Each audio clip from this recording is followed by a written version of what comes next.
Greetings YouTube. Today I'm doing a brake change on my rear brake pads on my Mazda 3. It's a 2010. There's my baby. Like my favorite car ever. So fun to drive. Never gives me any grief. But it does need new brakes. So today we're going to show you how to do that. First you're going to want to put it in park. Put your parking brake on. And start undoing your lugs now before you lift it up any. That way the wheel's not turning on you when you're unscrewing the lug nuts.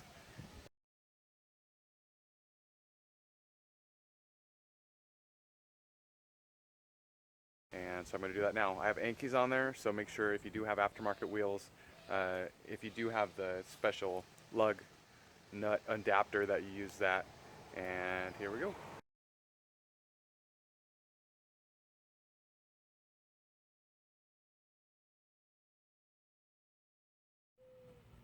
So you're going to need to go to O'Reilly or AutoZone or whatever local parts store you have. Get some of their loaner tools. You'll need the disc brake caliper tool set for some stupid fitting on here. I'll show you. Right here, Again. in case you're wondering how to turn this in, you've got two dots here that made up to two dots on the tool. So you shove these two dots into those two dots. You put this plate on here, and what this does is, as it's righty-tighty, tightening, screwing that piston in, it's also compressing it with the pressure of this going out. While you're at the auto store, get some brake pads. Front and back are different. You can see the tool there. You'll want anti-seize thread lubricant, some disc brake quiet. Use your Allen key set. Make sure you have the right size, or pick up one of these. It's just a few bucks. And make sure you have some needle nose pliers. It'll help you get those clips on and off. Store your wheels face up. If you put them on their side, be careful. They might fall over. And release the parking brake. 7mm hex head. Pop off the caps.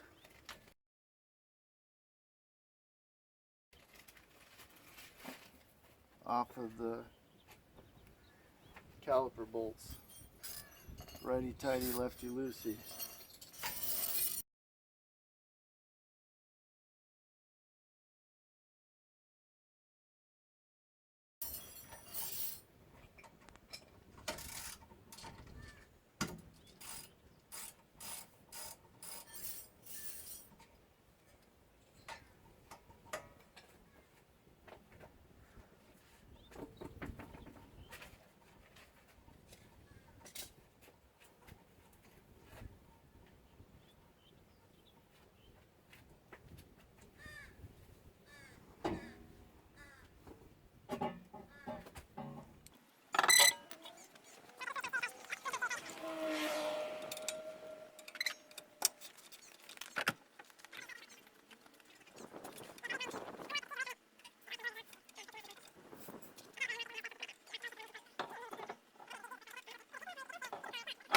Every single time. Let's see, what's the technology that really irked me the most was my Turbo Z.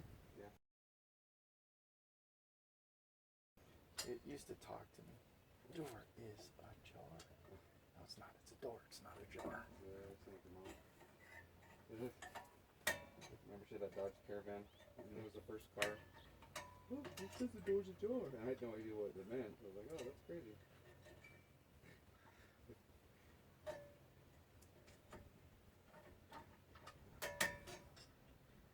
Was that the first minivan, or was like the Previa? I mean, were there other minivans out at that time, or was that like Dodge minivan was the first one, but that was back in the 80s. It was one of the things that saved Dodge from bankruptcy was the minivan. You didn't set the parking brake again, did you? No. Sliding all over. I need it.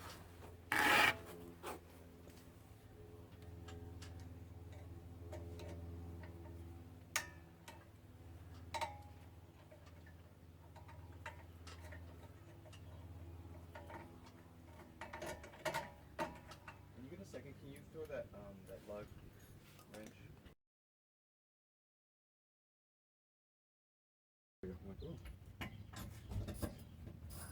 They kind of have the next 6 weeks off, so I guess I should probably just not be lazy.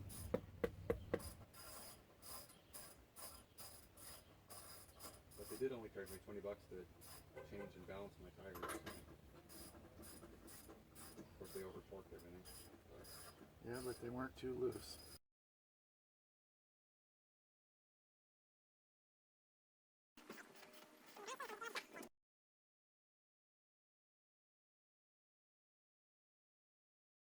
I'm like, I know there's lots of tire shops in this place.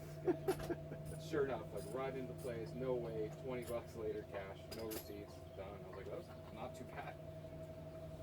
If I had that CNT discount, I'm sure it'd be like $40, $50. So, I mean.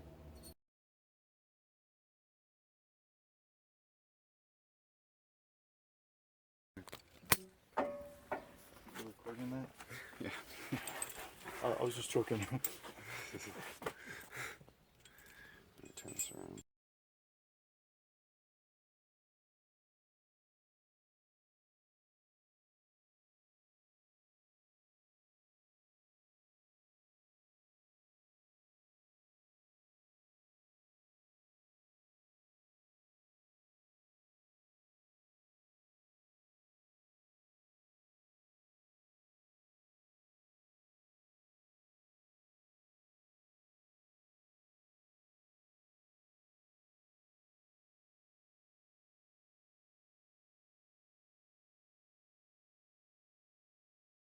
Right here, Again. in case you're wondering how to turn this in, you've got two dots here that made up to two dots on the tool. So you shove these two dots into those two dots. You put this plate on here, and what this does is, as it's righty-tighty, tightening, screwing that piston in, it's also compressing it with the pressure of this going out. So this goes on here like this. This is the only complication in this hole too. Just like that. It goes on there as you would put a pad on there. And then those little things go into the holes on the piston, adjusting it for whatever depth you need it. So just so it fits in there. Looks good. And it's all snug on there. That fits on there just like a pad would fit on there. Those two holes fit into those two holes, pins into the holes on the piston. And then when I turn this hand tool, the piston actually turns in. The piston turns, supposed to turn in righty-tighty, just like that, as the threads, of course, are going out, which is pushing it in as well. And I don't know if you can see that piston, it's turning rather nicely at the moment.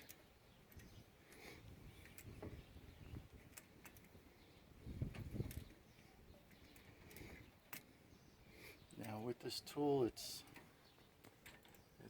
probably about as easy as it looks. If you don't have this tool, there's ways you can struggle with needle nose pliers and all, but it's really not worth it, because any of your local auto parts stores, I'd recommend O'Reilly's. Any of your local auto parts stores will be happy to loan these out for free. You just put the deposit on there, and when you bring it back, they very happily return your money to you.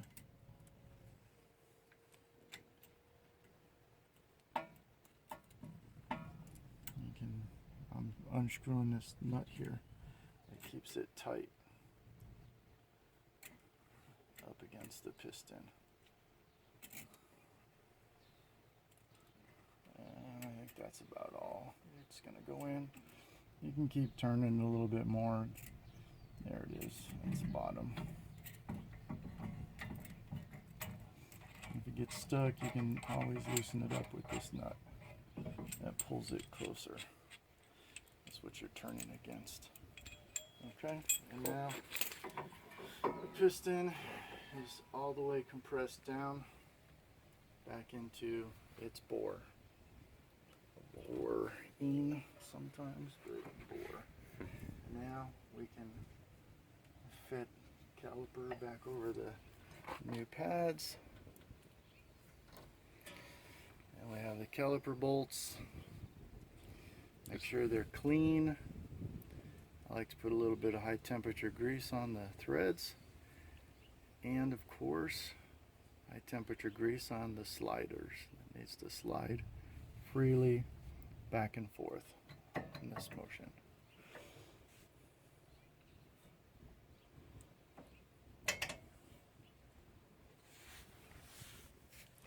Here's our 7mm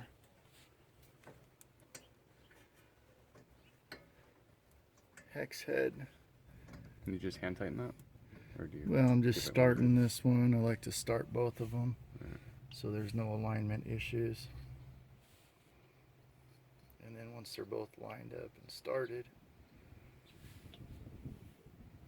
see, because it doesn't want to fit exactly where it belongs. Gotcha. So if we start them both loose, if we need to move things around, it'll be A little more play between the two. a little more play between the two. And if we start them by hand, it's almost impossible to start the threads cross-threading, and because I can't really have the strength. Of course, I am amazingly strong. Yes, amazingly strong.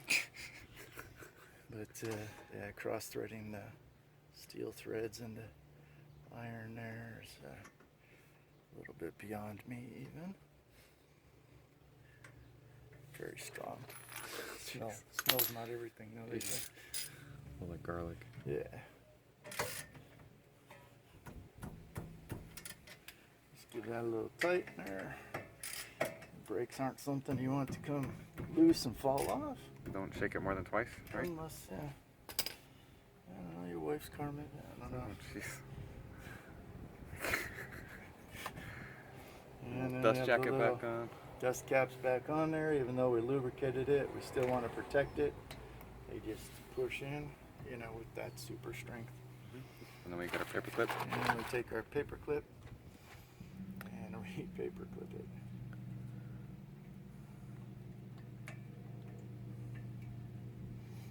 It's always good to put your paper clip on correctly.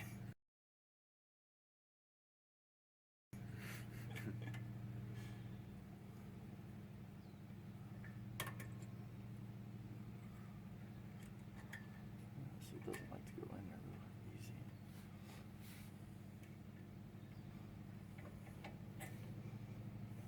Okay, now that's in place. Then I'll make sure that those go in where they're supposed to.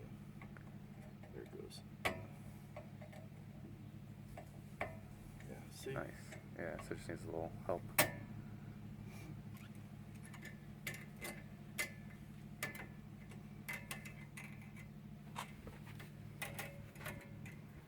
You holding that part or?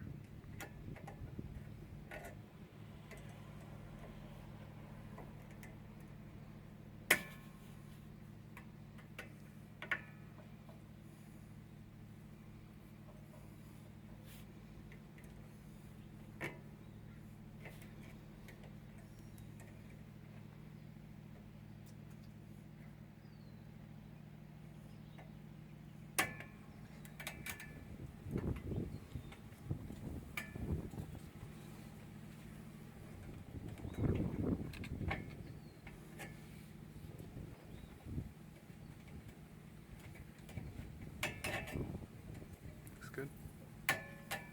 Happy. Okay, see, it's all the way down. Perfect. There's no clearance, there's no space between there and there. Okay,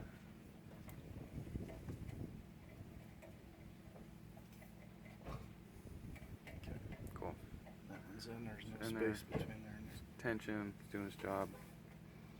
Paper clip's engaged.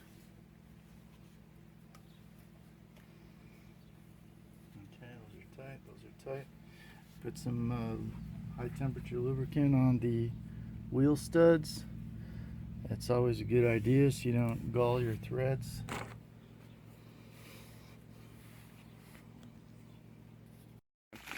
Don't forget to pump up your brakes because we compressed the pistons in further than they need to be precisely. So now you need to extend the pistons out to engage the pads so that they'll travel freely when you just gently touch the brake pedal. So don't take the parking brake off and just expect it to work when you put it in drive, and then Right. have a scary moment while the caliper is compressed before the actual brake pads Exactly. And when you're squeeze the rotor. When you're pumping the brakes, you just want to take very small pumps on the brake pedal because you don't want to go past the usual path of travel for the master cylinder of the piston. Because if it's an older car or there's some buildup at the end of its usual travel where it's never cleaned before, if you break through that, you can damage the O-rings on the piston on the master cylinder. Gotcha. And then you could, you know, makes sense. take some life out of your master cylinder. So small pumps until you get a firm pedal. Cool.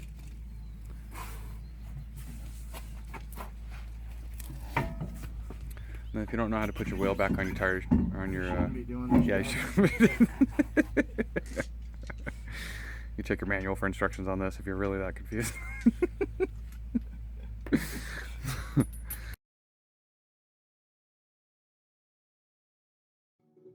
Hey YouTubers, thanks for watching. Quick favor for my awesome viewers. If you could subscribe, I'd appreciate it. YouTube switched the rules up. So I absolutely love the comments and feedback from these videos, but YouTube used to give me a little bit of beer money every now and then. They stopped that since while I have well over the 100,000 views, I have almost 300,000 people that I've helped. I don't have 1,000 subscribers. So if you could subscribe, I'd appreciate it. Thanks for watching, and thanks again, Dad.